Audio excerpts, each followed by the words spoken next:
Okay, real quick, I am going to answer just one more question because Amina is reminding me, can we get back to why we should use a virtual environment, or did I miss it? So Amina, great question.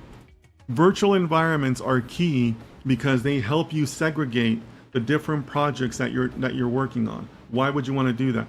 Because you're going to have different versions of the same libraries that are applicable to multiple projects. So remember earlier we talked about how Profit requires Python 3.7, right? Or maybe you need a specific version of Pandas. Pandas has been changing very, very quickly in the last like 2-3 years, right? Maybe one project requires this version of Pandas and another version of Pandas. I point out 3.7 because Python 3.6 was extremely popular. Python 3.6 was around for a long time, multiple years, right? So maybe you might still have things that run in 3.6 and can only run in 3.6, right?